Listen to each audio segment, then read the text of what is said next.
Hello everyone, welcome back again. Hope all of you are fine. In my last video, I have already mentioned that I'll make a video on the usage of assistive devices like walker, cane and crutches.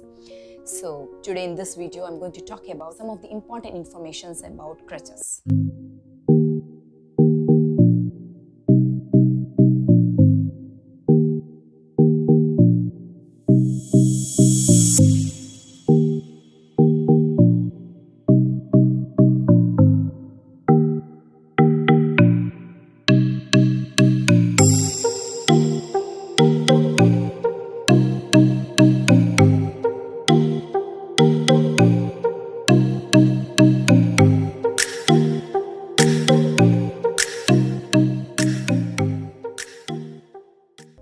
What are crutches? What is the function of a crutch? How do you help someone on crutch? How these crutches should properly fit for a patient? Different types of gait patterns that you can use with crutches. How a patient can go up and down in the stairs. How a patient can sit and stand with these crutches. And what are the things that you need to say to your patient before using these crutches? In this video, I'll give a short information about all these things.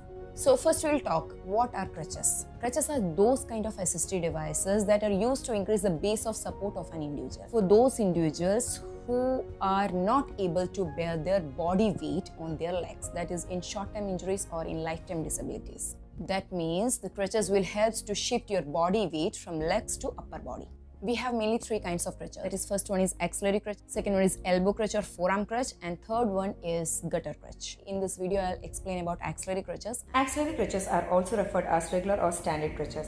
Its design includes an axillary bar, a handpiece, and double uprights that join distally by a single leg, which covered with a rubber suction tape for better grip on floor. The crutch can be adjusted both proximally to alter elbow angle and distally to alter height of the crutch. Adjustments are made by using a push button mechanism. Axillary crutches are generally adjustable in adult sizes from approximately 48 to 60 inches, that is 122 to 153 centimeters, with children's and extra long sizes available. Next, measurement of axillary crutches. We can measure axillary crutches in two ways, in standing and in supine lying position. Standing position is the most accurate method. From supported standing position, crutches should be measured from a point approximately 2 inches or 5 centimeters below the axilla.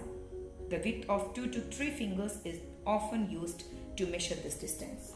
And this distance is very important because there may be tendency of some of the patients to lean on axillary bar, and which can cause the compression of nerve passing through the axilla. With the shoulders relaxed, the handpiece should be adjusted to provide 20 to 30 degrees of elbow flexion. During measurement, the distal end of the crutch should be resting a point 2 inches lateral and 6 inches anterior to the foot. Also, we can get a general estimate of crutch height by reducing 16 inches from the patient's total height. Now, we will move to the gait pattern. Before starting gait pattern, you have to make sure that patient is standing in tripod position, which something looks like this, a triangle form. The crutch should be positioned in 2 inches lateral and 6 inches forward from the foot. Usually gait patterns are selected on the basis of the patient's balance, coordination, muscle function and weight bearing status. Before starting gait training, there are some important points that you need to make understand to your patients. Like, patients should always be bond their body weight on their hands, not on axillary bar. This is to prevent the compression on structures passing through the axilla. And patient should maintain a wide base of support. The axillary bar should be held close to the chest wall to provide lateral stability, and patient should always keep their head straight to maintain a good posture. We have mainly three types of gait patterns, that is 3-point gait pattern, 4-point gait pattern and 2-point gait pattern. And we have partial weight bearing, that is the modification of 3-point gait pattern. In 3-point gait pattern, there are 3 points of support contact the floor. It is used when a non-weight bearing status is required on one lower limb and the weight is borne on the crutches instead of an affected limb. Here, patient have to move crutches first and then hop through the unaffected limb, then again place crutches, then again hop to the unaffected limb. Next one is 4-point gait pattern. This gait pattern is used when bilateral lower limb is involved, that is in poor balance and coordination. or muscle weakness are present. Here, first you have to move one crutch and then opposite limb, then other crutch and remaining limb. This pattern is more stable for use because of presence of more floor contact.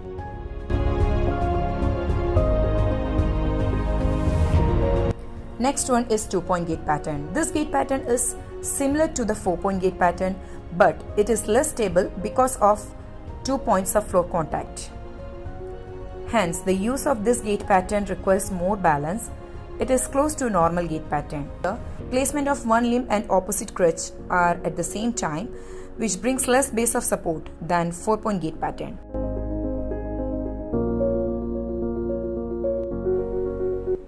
Next one is partial weight bearing. This gait is the modification of 3-point gait pattern. Suppose we have left leg affected, and here first we have to move crutches, then we have to give partial weight on affected limb and then move unaffected limb. The gait pattern should be like normal heel to movement to avoid TA tendon tightness.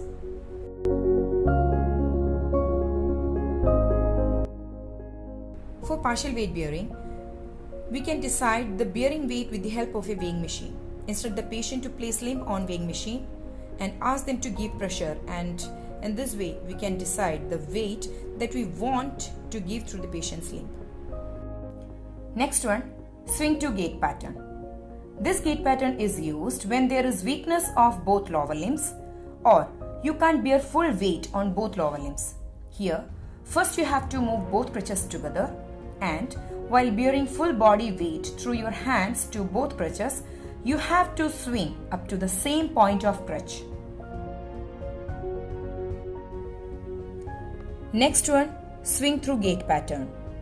This gait pattern is used when there is inability to bear full weight on both legs, like in fracture, pain or amputations. Here, first you have to move both crutches together, and then while giving weight with both hands on both crutches, swing both legs forward at the same time beyond the crutches. And this gait pattern is fastest than all other gait patterns. Next, we'll move to the stair climbing. Before teaching stair climbing, always remember, good to heaven and back to hell. That is, always move first your strong leg while you go up in the stairs, and first you have to use affected leg while you come down on stairs. In non-weight bearing stair climbing, first you have to stand close to stairs and move your unaffected limb first, while you have to give your full weight through your hands on both crutches, and then place crutches at the same point. That means while ascending stairs, you start with your strong leg and then move crutches to the same step. While coming down, you have to place both crutches first and then unaffected leg at the same step. Also, you can use side rails if available, with placing both crutches in the same side and holding side rails with the opposite hand. For all type of gait patterns, you can use this method. In partial weight bearing, first you have to move your unaffected leg up while you give partial pressure through your hands on both crutches and partial pressure through your affected limb, and then move your affected limb and crutches together to the same step. While descending, use to come down first with crutches and affected limb, and then place your strong limb on the same.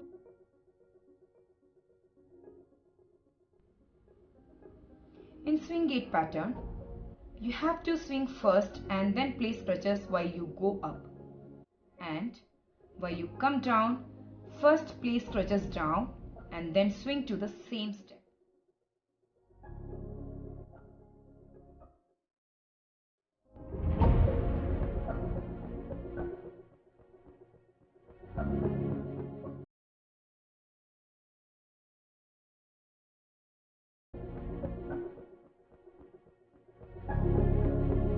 Next, we'll see how you can sit and stand with the help of crutches.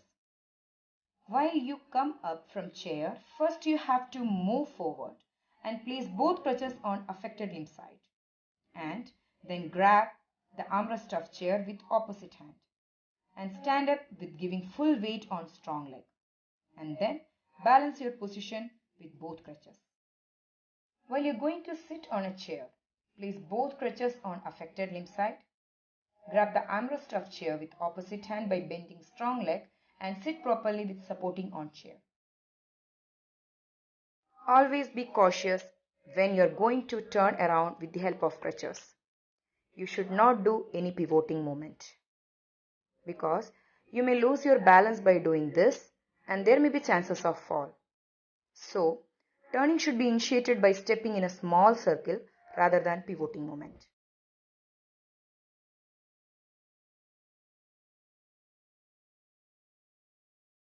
So these were about axillary crutches. We'll see you soon in next video. Till then, bye bye.